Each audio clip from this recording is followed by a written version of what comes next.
South Indian mysticism has a different flavor, that's because of Agastya. So he took up the maximum territory compared to the other six and went about transforming this in many different ways. So Agastya invested everything that he was in the southern face of Kailash.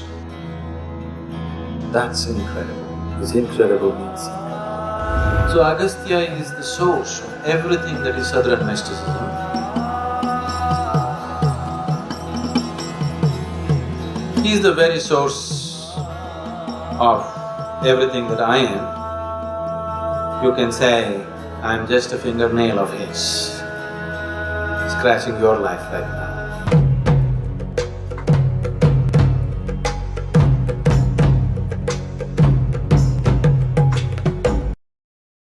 Agstya Muni is often portrayed as a staunch devotee of Lord Shiva. He is said to have worshipped Shiva with great devotion and received Shiva's blessings in various forms, including spiritual knowledge and mystical powers. His dedication to Shiva is evident in many legends where he sought guidance and divine favor from the deity. Shiva's teachings of Tamil to Agastya. A famous legend holds that Lord Shiva personally taught Agstya Muni the Tamil language. This was part of Shiva's divine plan to spread spiritual and Vedic knowledge to southern India where Tamil was spoken. Agastya then played a crucial role in establishing the Tamil language and literary tradition, carrying Shiva's wisdom to the south. Agastya's role in balancing the earth. According to Hindu culture, the earth became unbalanced because too many sages gathered in the north. The gods, including Shiva, asked Agastya to travel south to restore balance. Agastya obeyed Shiva's command and traveled to southern India, bringing spiritual balance and spreading wisdom in the region. This story is often cited as a symbol of how Shiva and Agastya Muni worked together to maintain cosmic harmony, receiving divine powers from Shiva. Agastya Muni is believed to have received divine powers and weapons from Lord Shiva, which he later used for the benefit of humanity. In some stories, Shiva grants Agastya the knowledge of powerful mantras and spiritual practices that enabled him to perform great feats such as controlling nature forces and overcoming obstacles. Agastya's involvement in Shiva worship and temples. Agastya is closely linked to several sacred sites and temples dedicated to Lord Shiva. He is credited with founding and consecrating many Shiva temples in southern India. One prominent example is the famous Agastishwarar temple in Tamil Nadu, which is named after the sage and dedicated to Shiva. Agastya's worship of Shiva is also associated with key rituals and festivals in these temples, emphasizing his central role in promoting Shiva worship. These facts underscore the close relationship between Agastya Muni and Lord Shiva, with Agastya playing a significant role in spreading Shiva's teachings, balancing cosmic forces, and furthering the traditions of Shiva worship in India.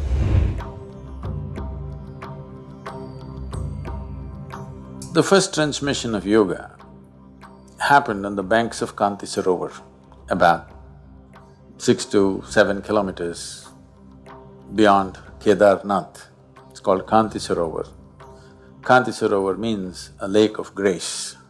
It was named as the lake of grace because it's on the banks of this lake the first yoga program happened, somewhere between 12 to 15,000 years ago. Adiyogi, when he appeared in the upper regions of Himalayas, people gathered in thousands because his very persona was such that it attracted people and everybody sat down. But he said nothing, he closed his eyes and sat. People waited. So he simply sat there for months on end, unmoving. They realized that if someone has to sit like this, he must be beyond his physical nature, otherwise he cannot sit like this. Only 7 people identified this and they stayed back. These 7 people today are referred to as the Saptarishis or the 7 celestial sages in India. He gave them a few preparatory steps and said, you prepare, let's see. One day when his attention fell upon them and he noticed they have become like shining receptacles. For one who knows, when he sees such a shining receptacle, he can't keep quiet. He saw these people are really ready, and then he sat down on the banks of Kanti Sarovar and started expounding the science of yoga. To assimilate this science, to assimilate this knowing, and to integrate that into the human form, they went into long periods of hibernation. The most prominent of them one who is very, very significant for us, the one who chose to travel south. Agstya, or one who is known as Agstya Muni, went into his sadhana in a subterranean space. The legends say that he stayed there in the subterranean space in a mode of hibernation for thousands of years. And then when he came out of it, having completely integrated the knowledge as a part of himself and his system, not as a intellectual property, but as a reverberating process of his own human system, he decided to fulfill his mission of going south. And of all the seven, he became the most prominent because of the vigor with which he spread this across the southern part of the subcontinent. He set up probably over, from what I have heard of, over 700 ashrams in the country. Many small places, that's not counted, proper ashrams where sadhana went on, and he established some kind of a guru in the place and so that sadhana could go on. Over 700 ashrams he established around the country to make spirituality a part of everyday life. The depth of understanding and how he went about his work, with the energy and the wisdom with which he handled everything is quite superhuman in many ways. In many ways, Agastya is, you can say, you can call him the father of South Indian mysticism. Yoga came in a particular format to South India, to Agastya. They say he lived for 4,000 years. I don't know whether he lived for 4,000 years, but definitely he lived much longer than what normal human beings live if you look at the volume of activity he performed in his life. It doesn't look like he died in 100 years' time. At least 400 years he must have lived, because the volume of activity he has performed is not possible within a certain limitation of time. Today we are jetting around and driving around, so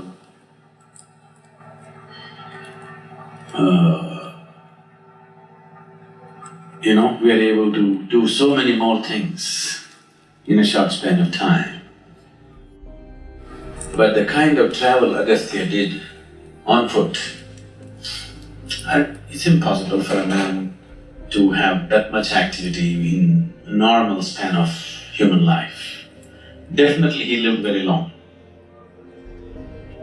maybe 400 years and maybe 4,000, or people just added 1 zero because after all, zero. But he did incredible things. He was the one who sort of tamed the anger of Kartikeya.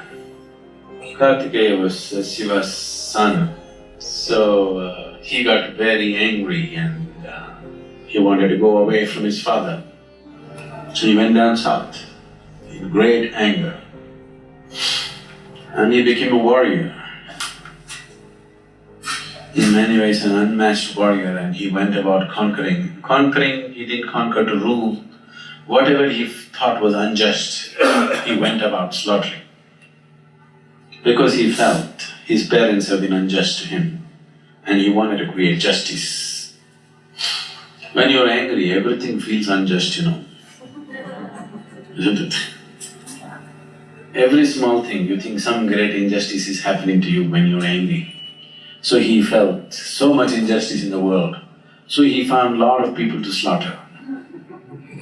So he fought battles and battles and went down south. It was Agastya who made this anger into a means for enlightenment. And finally he found his rest in Subramanya. So for the last time he washed his sword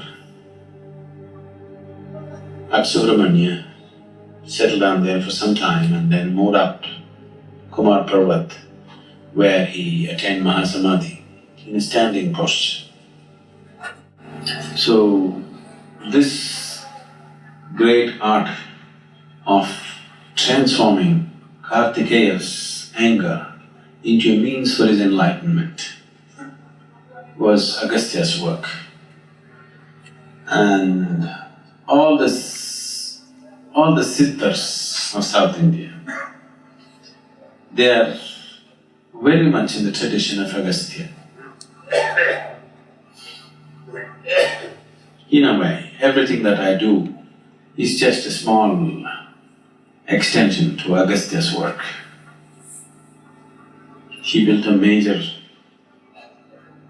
a colossus of a place, we are just adding one extra room to it. Because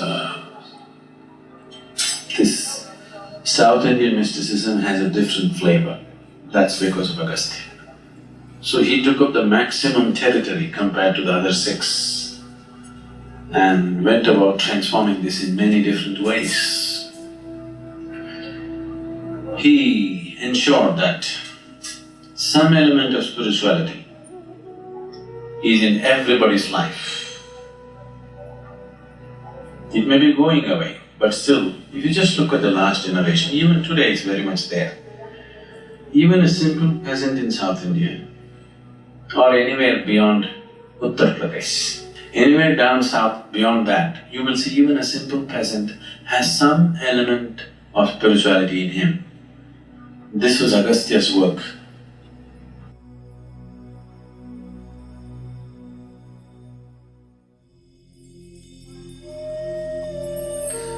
This is an area where Agstya Muni walked. Probably he even visited this temple, either himself or probably one of his people, because the nature of the lingam is such which is in line with Agastya's way of doing things. So either it's himself or somebody like him or in his line of duty who have consecrated this linga, which is pure kriya, which is 100% energy work. No other things, no mantras, no tantras, no nothing. It's 100% energy work. That's the way I am, that's the only thing I know. I can just transform life from one dimension to another simply on the basis of energy. I don't know any chantings, I don't know any rituals, I don't know anything. Without any ritual, simply, just switching the energy from one dimension to another. You know what Gupta Kashi means? Gupta means secret. Kashi means, Varanasi, you heard of Varanasi? Kashi is the holiest of holy cities, one of the most ancient cities of learning. This was a place where hundreds of enlightened beings lived at a time. Every street you walked, you had an enlightened being to meet. So Kashi means the holiest of the holy. So that is the main Kashi. Just after Kedar is Gupta Kashi, the secret Kashi. Nobody is supposed to know about it.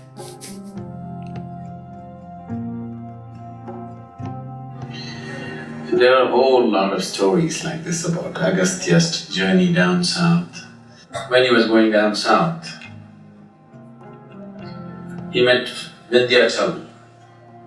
Vindhyas is another mountain range in India, a much older mountain range than Himalayas. Himalayas is a geologically very young mountain. So Vindhyachal is a much older mountain,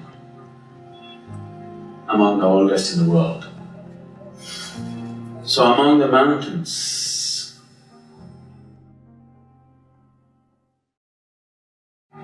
Himalaya was elected as the king of the mountains.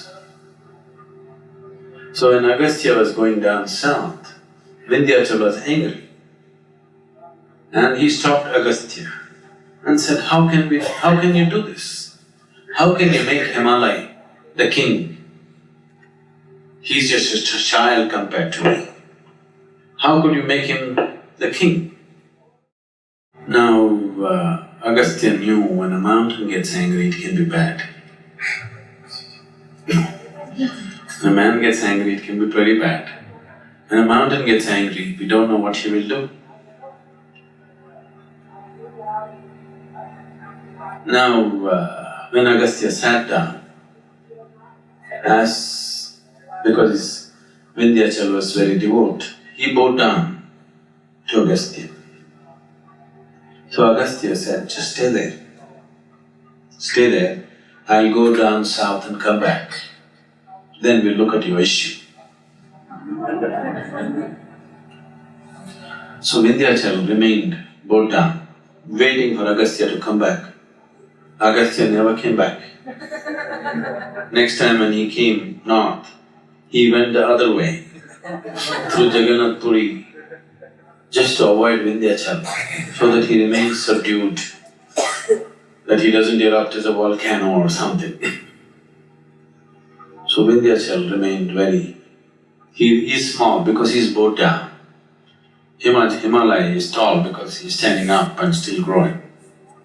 Anywhere in the Deccan Plateau if you travel, almost everywhere, you will see in some village somebody will say, this is a cave where Agastya meditated, this is a place where Agastya did this. Of all the places in BR Hills, it's called Piligiri Rangana Betta in Karnataka, in Chamarajanagar district.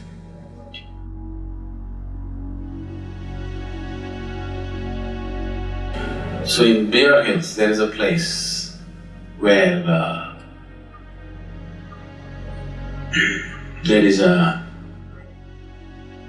what's the sampangi tree? What's it called in English? Sampangi? Champa, is it? Okay, it's a very fragrant flower. This tree, they say, was planted by Agstya Muni. It's definitely incredibly old, this tree is. It's become all knotted up and it looks much older than any tree of its kind. They say this tree was planted by Agastya 6,000 years ago. So this is called as Dodda Sampige, because Dodda Sampige means big Sampige. It's so large. And Agastya planted this tree and he stayed there for some time.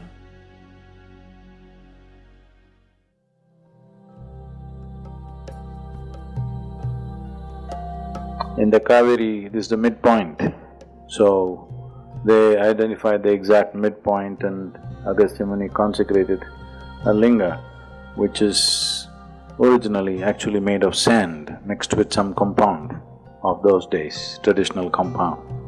So it's a sand linga which is still intact, not only physically intact, in every way intact.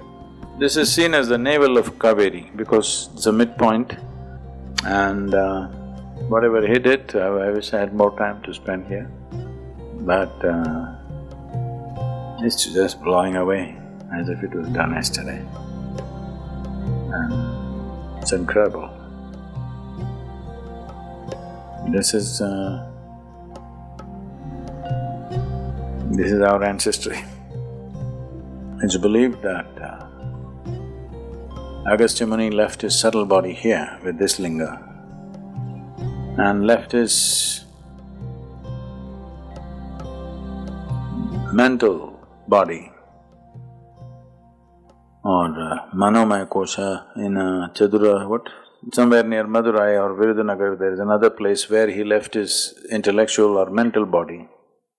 But he took the help of Kartikeya and took his physical body to Kailash, where Shiva was, and left it there. That's a spectacular way of doing things in the end.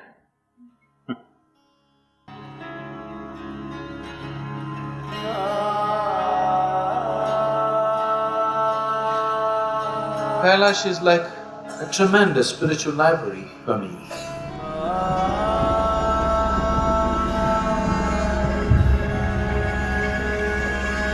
When they say this was the abode of Shiva, this is the abode of Shiva, it doesn't mean he's still dancing on the snow. It means that everything that he was is invested in that place. Not just him, everybody else who came.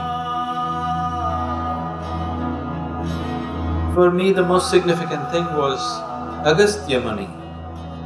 We know invested his energies in Kailash. So Agastya invested everything that he was in the southern face of Kailash. That's incredible. This incredible means incredible. In terms of natural beauty, there are no words for it. But in terms of its power and energy, it's absolutely incredible.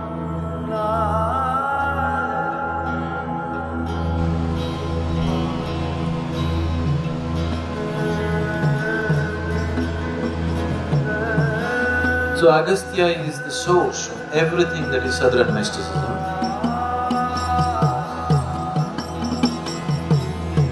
He is the very source of everything that I am. You can say, I am just a fingernail of his, scratching your life right now.